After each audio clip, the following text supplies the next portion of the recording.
The Book of Remembrance of Our Ancient Grandmothers, Chapter 10. An account of the life of Noah from his birth through his courtship and marriage. And it came to pass that after seeing all these marvelous truths, I continued to be anxious to learn more of the wonders that Motsah wanted to perform for his father, as he set himself about the task of preparing the world for the conditions which would lead to the holy people returning to Eden and the wicked in Heleh being destroyed by water. And I once again took up Urim, and the scribes prepared themselves to record the vision. And again, before my eyes came a vision of Iona, and I beheld her again as she received word that her husband had taken 2 new wives. And after the Lord counseled her not to heed his summons to go to him, she went instead into the deep reaches of western Qatar. Now the people where she had been living had named her with a new name, and it was Alman, because she had been forsaken by her husband. For when the people learned that she no longer had a husband, they viewed her and looked upon her as one who had chosen not to go to him. And in their eyes she was the first woman to be divorced. And it was understood by them that she was not to speak or offer her opinion or advice to anyone, because she had been cast aside by her husband, and she was now seen as a wayward woman because of her husband. And when Iona was at the pool of heaven, and she heard Botan speaking with her companions about her white stone, she said nothing, but went home and pondered upon that which she had heard.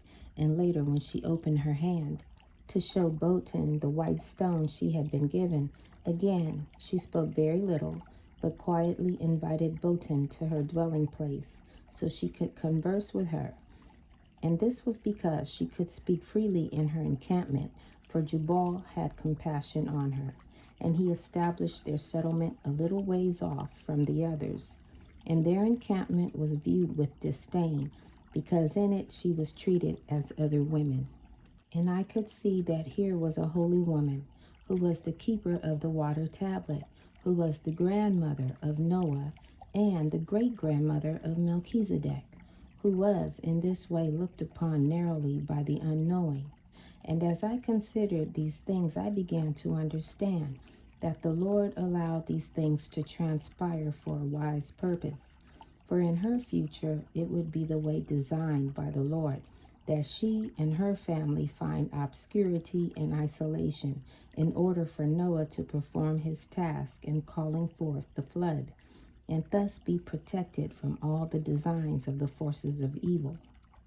And when they went to see Yaatsekawd, the brothers of Iona heard concerning the division of the watchers of heaven, and she would have them speak a little to her each day, and she would go off by herself and put it to memory.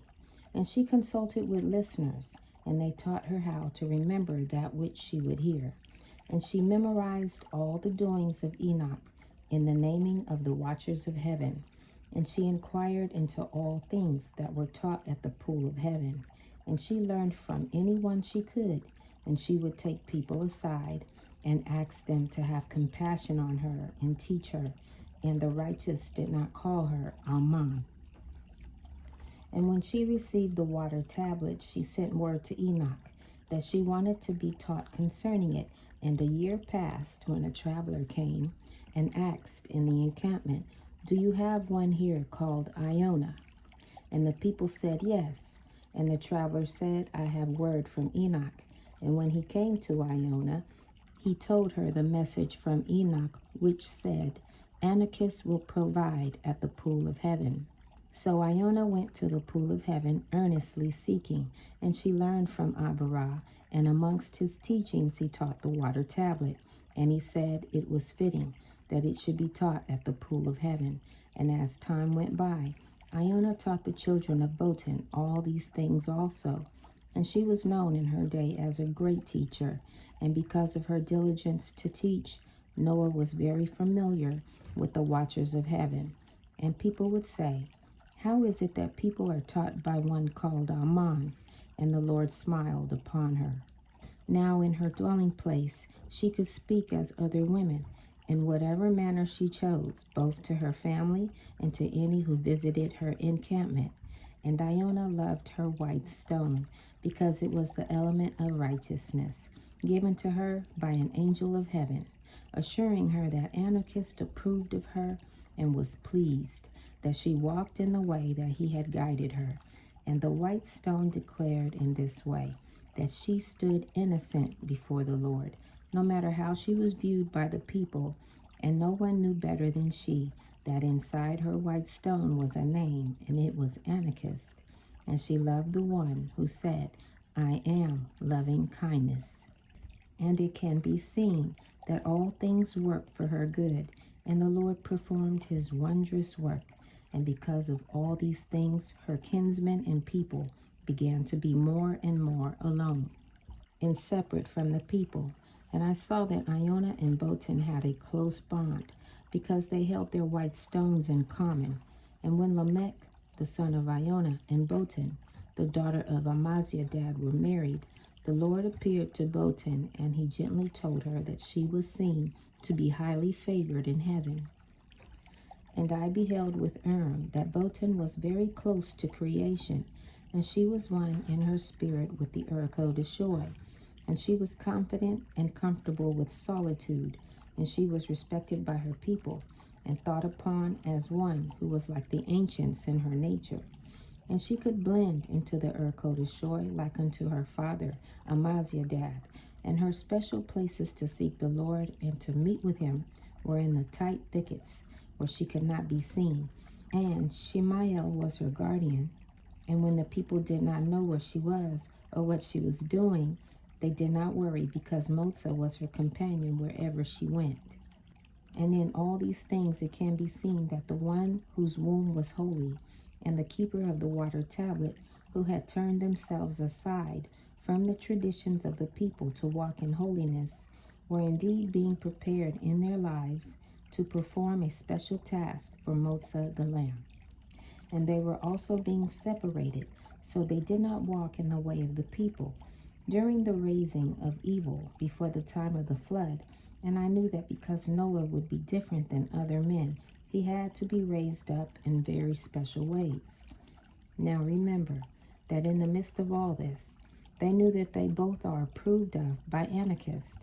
And thus the mother and grandmother of Noah went into those tumultuous times, being prepared with confidence and holiness of heart that would carry them through. And it came to pass that many of those left behind by the masters of Seku were ignorant and prone to violence. And they began to encroach upon the righteous in the land of Qatar. And it was at this time that Jubal and all in the encampment determined to move westward. And also the masters of Seku, with their evil Nephilim, began to make forays into Qatar. And it was at the time when Yashiyah and Aku were killed that Jubal went westward. And as they traveled, the Spirit led them, insomuch that they came to a river west of the river Hales. And there in a quiet and isolated valley they settled, and met a very tall and thin man named Rock. And he was the first to cultivate fruit trees. He had many apricot trees under his care. And by, he became close friends with Lamech and Botan. And he taught Lamech how to tend fruit trees, and they were often seen together. And they both were not travelers, but quiet, peaceful, and sedentary men. And Lamech taught Rock in all the ways of the Lord, and Rock was very intent to learn concerning the gentle guidances of Anokeesed, after the manner of the things taught on the guidance tablet of Enoch, and he was very diligent to follow them in all his daily walk. And it was known that Rock was from the western high places that overlooked the Shaman Sea, and he was a descendant of Micah. And he fled from the wicked there when they became too numerous. And when he found his new home, the Lord led him to know how to tend apricot trees and grapevines. And these two men had their interest in common, because Lamech was the first to cultivate cucumbers and leeks and beans. And they both loved Anokeesed, and their families prospered in their walk upon the earth in that place. And the place where they dwelt was called Ebenim. And it was here that Botan first conceived. And she delivered a child, and it was a girl. And she was named Arvade. And she grew in stature before the Lord. And she chose to be a great traveler like unto Loki, the wife of Abarah. And in those days solitude for the inhabitants of Ebenim was sweet, as wickedness and violence were fast spreading across the land, coming down from the north country where the masters of Seku were assembling. And I saw that Arvade came to marry one of the sons of Rock, and his name was Put. And it can be seen that Put had much disdain for violence, and he would take any measure to avoid it. And he would take his family and travel in order to avoid the prospect of violence. And they joined with some of like mind and formed a roving band. And they herded sheep, and they grazed all the places on the earth for a wide area. And they knew where to find provisions and water. And they knew all the news of every sort that they learned in their travels, and they were often called upon by others, so they could find their way about. And I beheld that Arvade became the grandmother of the Bedouins, and they were intent upon peaceful living, and they became known for their hospitality and skill in enduring hardship. And it came to pass that Botan conceived again, and bore another daughter, and she was named Atun. And Atun learned from her father how to grow a plant, and from it obtained that which she could weave into cloth. And the cloth was named after her, and it was very light and cool to wear in the heat of the sun. And her cloth was called Atun cloth, which we know today as linen. And the Lord told her that the cloth was holy, because it was made white in the light of the sun. Now the encampment where the two women dwelt was called Ebenim, because of the two white stones they held. And the people prospered before the Lord with that which they cultivated. And I saw a small green tree with green fruit upon it, and when it turned dark, it became sweet to eat. And it came to pass that Botan conceived a third time, and as she lay praying about the coming of another child, the Lord came to her, and he said, This child will bring rest to my father Anokeesed and the earth, and he will bring comfort to me. For I have walked in many cares and trials, and I have seen to it that he will come into the world having a grandmother and a mother who stand approved of by my father, and ones who are seen to be innocent upon the earth. And he shall be called Noah. And the Lord ended his speaking. And Botan was a very righteous woman who would walk with the Urkodashoi every day, and she had thickets along the river where she would resort, because she loved the willows and the joyous water. And the children would know where to find her, but they respected her and would not disturb her when she went to be alone with the Lord.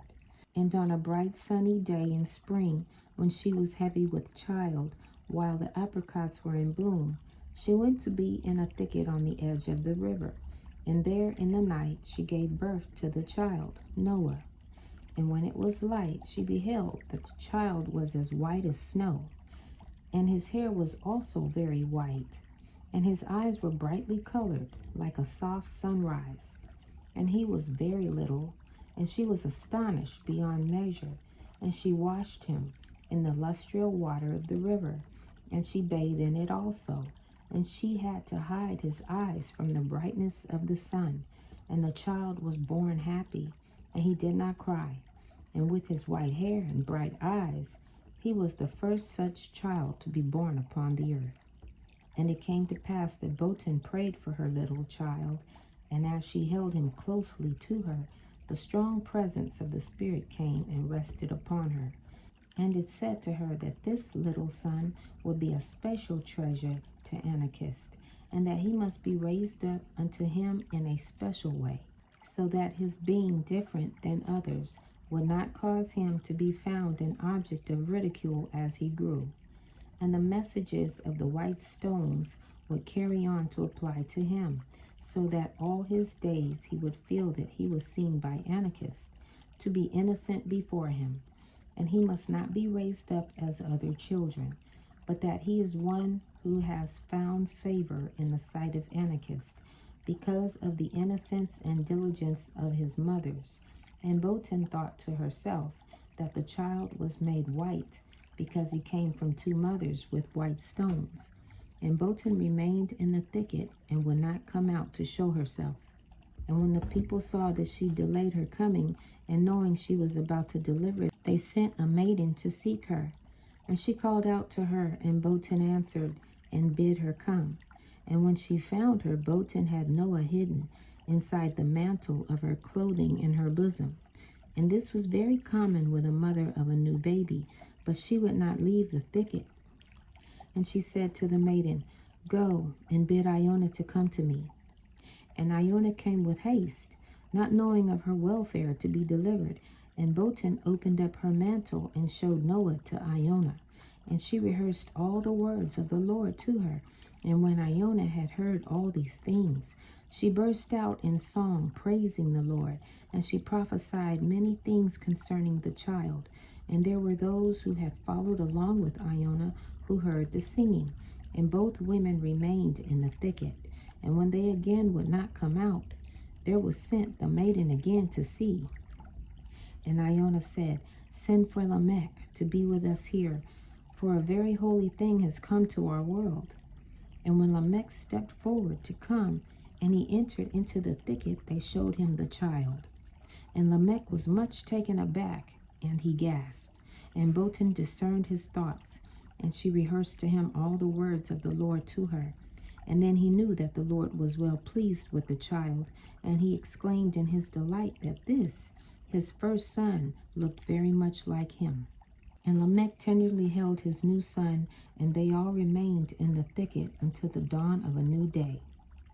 And during the night, all the people of the encampment round about gathered, because listeners had spread the news of what had been happening. And none knew of the cause of the excitement, and Lamech was very moved with love for his son. And from the day on which Noah was born, their souls were joined as one. And when it was light, they all returned to their dwelling place, and the infant was hidden from the light of the sun. And on the day of his birthing worship, all the people learned that he was white as snow, and that his eyes were as the light of the sunrise. And upon hearing these things, many of them withdrew and found new places to live. And in this way the settlement of Ebenim was cleansed of those who found it difficult to hear the voice of the Lord in their hearts.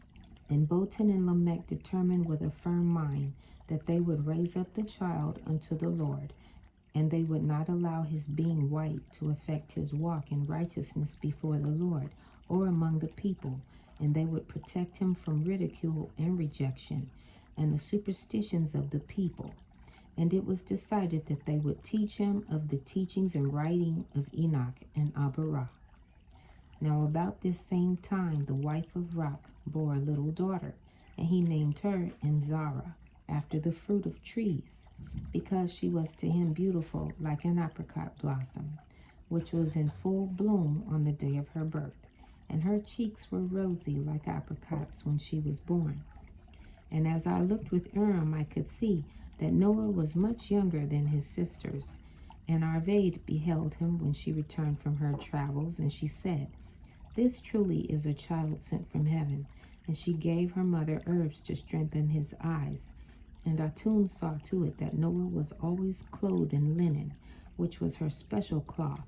And she made him a coat with a covering for his head, to shield his eyes from the sun, and to keep his appearance from being a curious thing to others. And it came to pass that Noah became strong and robust, and very active in his childhood pursuits. And even as a child and a youth, he walked with Anokeesed. And he was often obliged to pass his time during the heat of the day in the shade by the river. And because of this, he rarely had any other children play with him other than his sisters, who were much older. And he became tightly bound to the waters, and his mother taught him all the ways of knowing how to discern the Spirit of the Lord. And his father taught him in all the ways of righteousness. And Lamech taught him in the skills of walking with the Urkodeshoy. And Noah thrived in all the ways of following the example of Aberah. And he mastered the knowledge of the gentle guidances of Anokeesed. And Iona taught him concerning all the divisions of Enoch, and he became fully aware of the evils of the effects of the Darkar Darchoy. And because of all these things, holiness was foremost in his heart as he grew to be a man. And I saw plainly with Urim that this one called Noah was indeed a man of God. And it was plain to me that he was one who would be foremost in determining the course of the earth, and the importance of this grew in me, and I began to want to know more about him in my heart. And I desired to learn of this man, about whom much has been reported. And I knew that I had to be willing to allow the Lord to reveal to me with Urim the truth about Noah, and to open up to me knowledge that may be far different than that which has been reported elsewhere. And the Lord was merciful to me, and I began to view in the Urim the truth, and that which I had never before considered. And before my eyes came a view of Noah in his childhood in the abode of his family. And the fire lit up the room for me to see, and Bolton was cooking on the fire. And there came a woman into their dwelling, and she stooped as she came through the low door, and she was frightened, and had a child in each arm. And Bolton asked, "What is the matter?" And the woman said that there was a creature in her dwelling place, and it was dark when she entered, and she could not tell what it was, but it growled at her. And as Bolton and Iona were preparing a place for her to spend the night with them, little Noah slipped out the door. And by, Noah returned, and he said, "There is no need for fear, the creature is gone now. It was only an animal called a tarash." And I could see it was some kind of a badger, and Noah said, "It has turned back and has gone home now." And his grandmother Iona asked him about what had happened, and Noah said, "The animal was afraid, because the dogs had gotten between it and its home by the river bank. So Noah went in, and he spoke softly to it, and he led it back home." And Noah said, "When I spoke to it, I invited it to not be afraid, for I would accompany him back to the river. And I shooed the dogs away, and we passed by safely, and the Tarash was one, who I had often spoken with at the river." And the woman remained to spend the night with them, and all who heard these things seemed not to think this kind of account as unusual. And Bolton knew why Shemael was her especial guardian, and she would find Noah playing by himself with the animals of the thickets, and the birds of the air, and the deer of the field. And Noah would implore the hunters not to disturb the animals surrounding their encampment, and the birds of the air would come to him to be fed.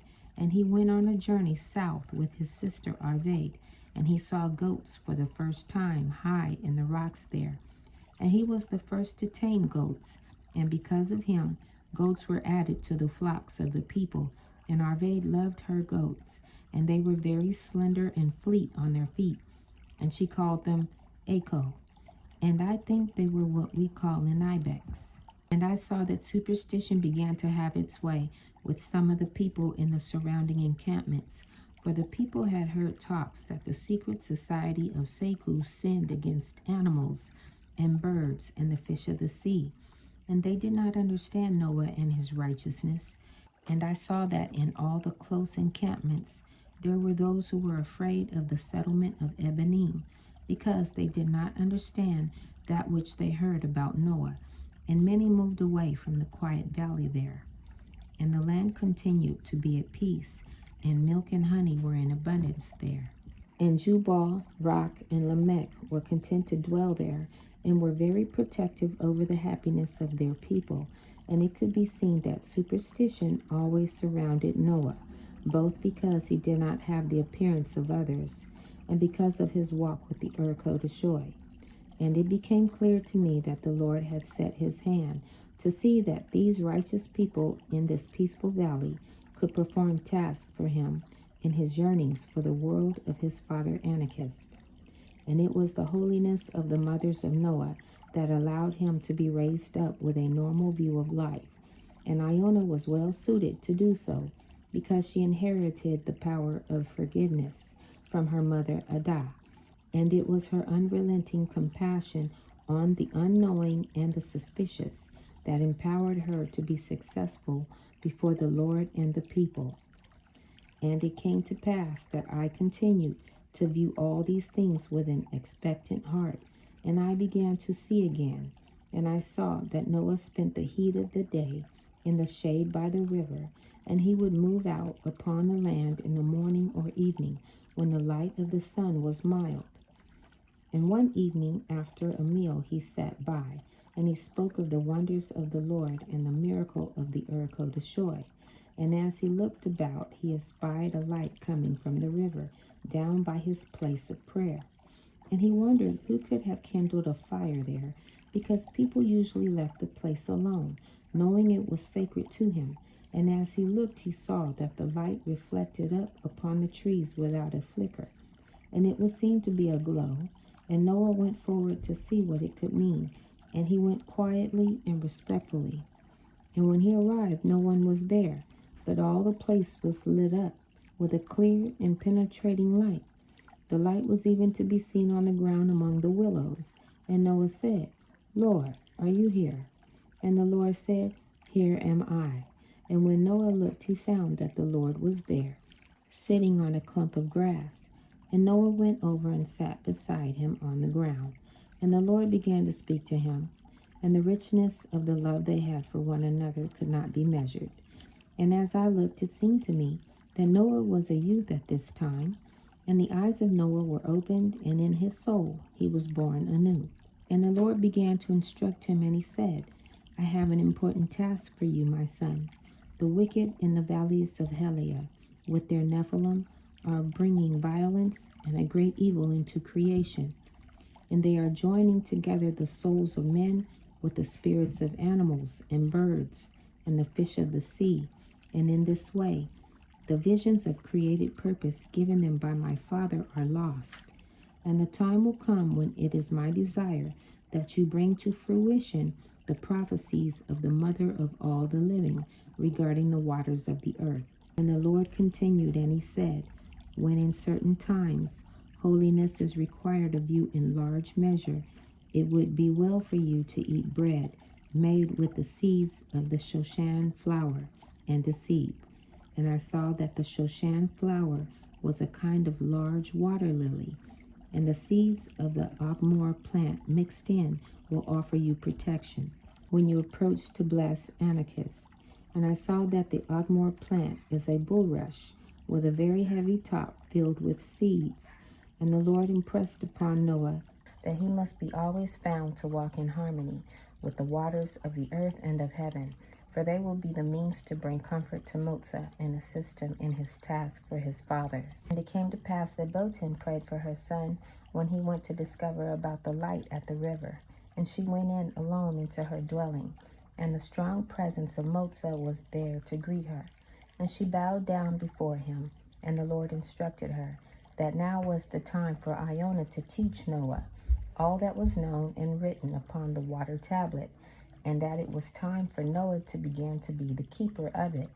And it was very important that all be done according to the leading of the Spirit, because Noah must have dominion over the waters of the earth and of heaven.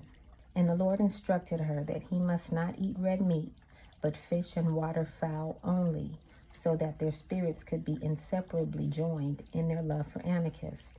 And in these things his life would be nourished by his near kindred and his principal Yaatsekawad, all of which were associated with the waters of the earth. And the Lord opened up before Noah a vision of pure waters, and I could see that Noah was very moved upon in his love for the Lord, and he did not want him to leave. And as he discerned that the Lord was withdrawing, he desired to go with him, but the Lord constrained him and told him that he must continue upon the earth, for he had marvelous deeds yet to perform for his father Anokeesed. And Noah slept upon the ground, and when it began to be light, he returned home. And the people beheld his countenance to be shining from his encounter with Motsah the lamb. And Noah rehearsed all things to his mother and grandmother, and Lamech was well pleased, and the people were greatly blessed in their faith, and praising could be heard in the encampment. And I saw that Noah had a full head of hair like Enoch, and he kept it in a covering upon his head. And it came to pass that the women began to alter his food, according to the instructions of the Lord. Now Noah had a stone in the river where he would offer up unto the Lord the element of righteousness. And thus the stone served him as an altar, and Iona would bless it by casting element upon the water that would flow by. And Botan found that she must have wherewith to sift the lily seeds that floated upon the water. And Noah made her a willow basket, and thereafter he was known to be a basket maker. And he began to dwell by the river in a dwelling made of water reeds. And he began to wear a rope of bulrushes around the top of his head, over the covering of atun cloth. And I marveled at the kind of man Noah was becoming as he grew into manhood. And in my heart I desired to learn more about him. And I began to see him grown and walking in the way near his encampment, and overlooking his pathway from above are a band of brigands. And they descended down to stand in his way. And they contended together as to whom among them would have his cloak, and which one his staff. And all the while Noah is standing still. And then he sat upon the ground and laid his staff down beside him. And it was clear he did not intend to fight with them. And his head was covered with the cloth that came down over his shoulders. And one among the brigands, who seemed prominent, said, "Come, let us kill him and be off." And one of them pulled the covering off his head, and Noah smiled, and looked up with compassion upon him. And when they beheld him to be white, and his eyes shone like fire, they shrank back in fear, and they fled away from him. And Noah wept because of their fear and sin. And the young man who had uncovered his head lingered in the shadows behind the others to watch Noah. And Noah hailed him and motioned for him to come and sit near him on the ground. And the man approached him slowly and stood a ways off. And he was very thin, and his clothing was in shreds and was filthy. And Noah did not look directly upon him, but gazed upon the ground and asked him, "How is your family fared?" And the young man sat down, and he said that he had no family, and had been alone without kindred all his days. And Noah said, "Have you eaten?" And the man said he was faint for the want of food. And Noah arose and bid the brigand to come to eat with him. And when they arrived at the camp, Botan cooked bread for him with fish, and he was refreshed. And thus she ministered to him, and brought refreshing to his spirit. And she served him food he never had seen before. And in all these things his fear began to diminish, and he lay down and slept. And he remained to visit for some days. And he was given a new cloak, and he bathed in the river. And when he thought he was to leave, Noah prayed over him that he would come to have kindred, and be blessed to overcome his loneliness. And Lamech gave him a name, and it was Yashiyah, because of the compassion of the Lord that could rescue him to happiness. And because of these acts of love, Yashiyah asked if he could dwell among them. And the people considered the matter, and it was determined that he could stay if he learned to work in the gardens. And Lamech gave him a bowl to eat with, and Yashiyah was completely taken in by the love of the people there. And it came to pass that Put and Arvad came by in their travels, and they took him with them. And it was reported that he found his rightful rib, and they had come to have many daughters, who dearly loved their father, and they doted upon him with much tenderness of heart. And thus I was shown that Noah grew to be a man overflowing with compassion, and he was confident and without fear. And it was the wisdom of his mother and the forgiving spirit of his grandmother that enabled him to be raised up unto the Lord this way, seeing he was different than those around him in his appearance and in his acts of righteousness. And in those days wickedness began to increase in all the land surrounding the encampments of the righteous. And Noah could feel the sorrow of Anokeesed descending in the midst of the hills and upon the waters. And it was during the heat of the day, and Noah was in his reed, dwelling by the river, when the earth began to shake. And it was the first such shaking that anyone knew of. And no one could stand upon their feet. And all the dwellings made of grass were shaken bare, for the grass was shaken off. But the house of reeds of Noah withstood and remained. And everyone was afraid and called upon Motsah the Lamb. And when the shaking ceased, Noah stepped out to the river bank, and great waves of water came down the river to be the height of the knee of a grown man. And the water washed over Noah and tumbled him in the midst of it. And when he stood up, he was refreshed, and he praised the Lord. And he heard a voice coming from the earth, and it mourned and said, I am grieved. All I know is violence to be in the hearts of my children, and I am continually in the midst of sorrow and fear.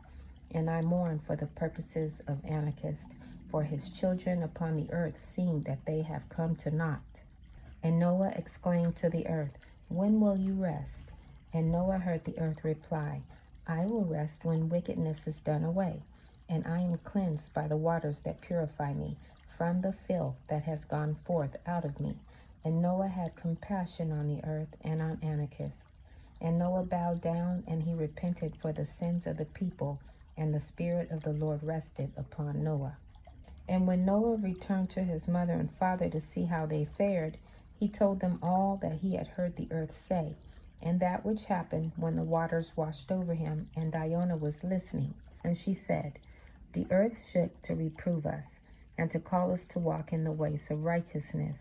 I know this is the very day of the measure of Milu, and it is the day when all our holy ancient people followed her into the waters of the Aral Sea, to confirm with the washings of purification that they would give their lives to Motsah the Lamb and hold nothing back. And my son, you must have been taken under the water to rise up like Milu in your willingness to give your life to him. We all must stand reproved that we have not kept this righteousness of the division of days as taught by Enoch. And all the people said, Surely it is even as you say. And you all went down to the river and spoke to one another and taught the young ones the meaning of the day of the measure of Milu.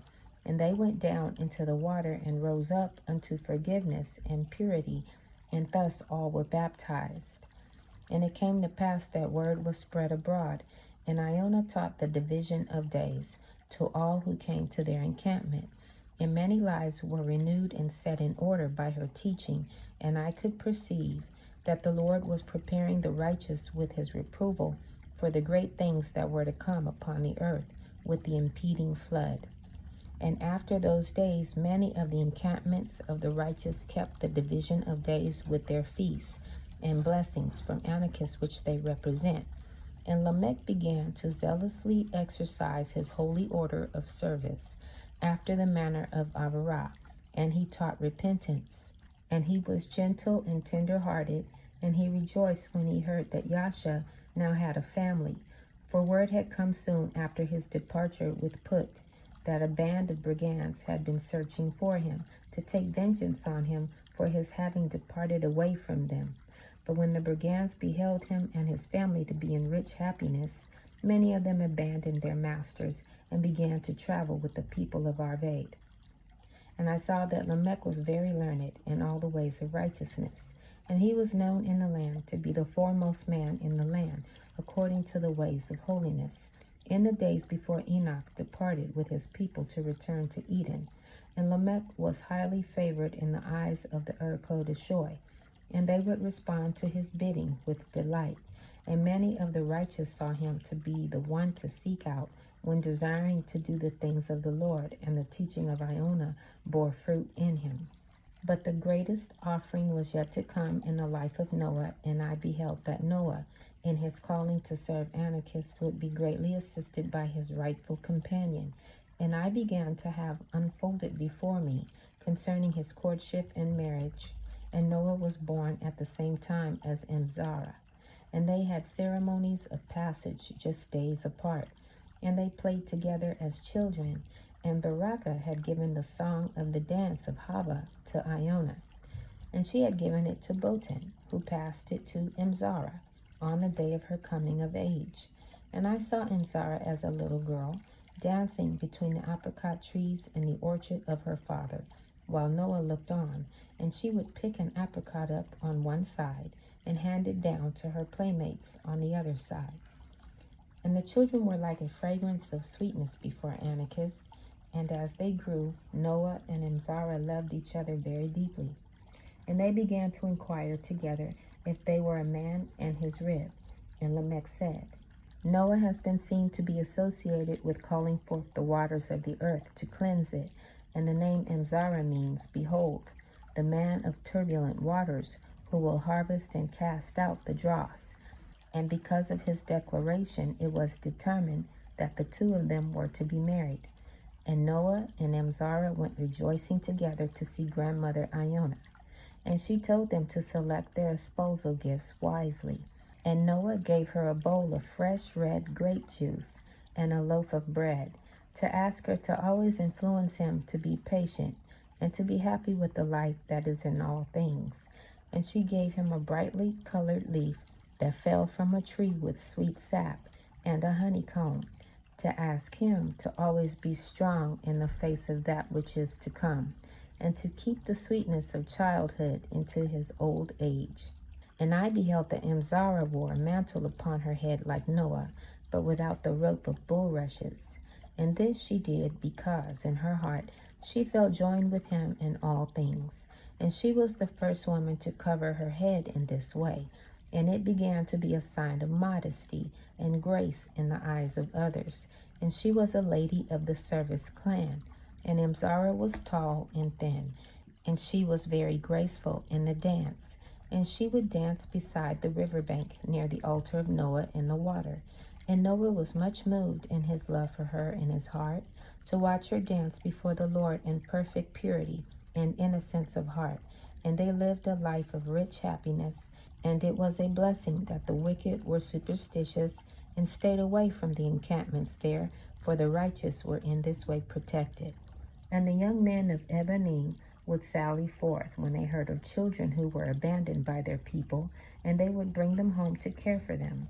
And in time many of them formed a separate encampment, and Arvade would also encourage some of them to go with them in their many travels. And Noah had a strong desire in his heart to rescue the lost and abandoned, and those who would desire to be righteous in their hearts. And it came to pass that Emzara conceived, and she brought forth a daughter, and they named her Maud. And it was prophesied at her birth that she would be heard from afar, and that she would be one from whom it would be known all that happened among her people in distant generations. And she was a listener from an early age, and as she grew, she was intent to remember all the words and doings of her father, and she was not shy in all her pursuits. And all the people loved her for her rejoicing and overflowing happiness. And it came to pass that Emzara conceived again, and she brought forth a son, and they named him Aha. And it was prophesied at his birth by Iona that he would build a wall between his family and the forces of evil. And he became one who made atun cloth, and at an early age he became skilled at making it. And by Noah had another son, and he named him Yatishya, because Noah said, This one can expand the truth of Anokeesed. And he took great delight in his children, and he watched over them like a very tender father. And it came to pass in those days, the slaves that were freed by the masters of Seku did not know how to live without a master over them. So they began to collect into settlements where there was much chaos, and there were many small groups of them across the land. And in the course of time it came to be that each settlement had a master, and most of the masters followed the way they had known, and they were severe to their people. And none of them knew anything of the religion and practice of the society of Seku, and they began to consider that it was their god El that made their masters to rule, and they called them Melech, or that is to say, king. And they disputed among themselves which master was the greatest, in much the same ways as did the masters of Seku, who had all gathered into Helea, and they all strove for power over their fellows, and the attainment of the satisfaction of possessions. And any settlement that did not have a master was looked down upon. And during this time Emzara conceived again, and she brought forth another son. And at this birth Noah said, No man shall be his master, but the righteousness of Anokeesed alone. So the child was named Melchizedek, which is to say, My king is righteousness. And after conferring together, all his relatives decided that in order to protect him from the rivalries that he may encounter and to safeguard his vision, they would simply call him the name, which is said, Shem. And thus in this way the child would be hidden from the wicked in his purpose before Anokeesed and all his days, when in the company of strangers he was called Shem. And on the very same day, in another dwelling near their encampment, a daughter was born to a couple who had escaped from Chavah. And it was prophesied at her birth that she would be the feelings of righteousness made flesh, and that the righteousness of Anokeesed would live in her heart, and thus her name was Zedeketelebab. And in those days the 3 sons of Noah and his daughters lived after the manner of happiness. And as the children of Noah and Imzara grew into adulthood, the wicked began to encroach more and more into the land surrounding their settlement. And Aha, being a peaceful man, fled southward to the land of a great river, together with the children of Atum. And he settled into the marshes of the river, where it emptied northward into the sea, along with those who accompanied him there. And his people became the original inhabitants of the land there. And Aha was skilled at making Atum cloth, and his people were known to be those who wore it for many succeeding generations. And it can indeed be seen that this son of Noah did build a wall between his people and the wicked. And the wicked were loath to enter the marshes to come against them, for fear of the insects and snakes. And they were afraid of the fearsome creatures that hid themselves in the waters there. And the people of Aha dwelt in safety for many generations before the wicked overcame them in that place. And at a time close to when the flood was to occur, Yatishya began to venture out to go deep into the dark places in the valleys of Halim. And it began to be reported that he went there to seek a new wife, because he heard that the women there adorned themselves to be enticing to look at. And after a time he returned no more to his home, and was not seen again. And his family grieved exceedingly, and his wife Adab became a woman of Almon, and she was called Adab after he abandoned her. And the name Adab began to mean to mourn or to languish because of an empty home. But at her birth her name meant the one who makes a happy home. And Noah said, My heart is broken, as now my son Yatishya, whose name means to expand the truth of Anokeesed, has departed away seeking the evil of lust. And now his name must be called Japeth, the one who expands deceit. And Noah and Imzara grieved over their son all their days. And in the course of time, Noah had to call forth the flood to cover all the valleys of Halim, even knowing his son would be there. And I saw that Imzara was seen to be the foremost woman upon the earth in her day, and she was diligent before the Lord to raise up Melchizedek unto righteousness. And Maud and Aha had grown into adulthood, and left to go their ways in their service to the Lord. But Melchizedek remained all his days by the side of his parents, and he was a comfort to them. And it came to pass that I beheld with Urim all that has been written in this record, and there are too many things that took place to give a more full account here, but a complete account shall be given hereafter from the tablet of Shabuah. This concludes the Book of Remembrance of our Ancient Grandmothers, Chapter 10. Shalom.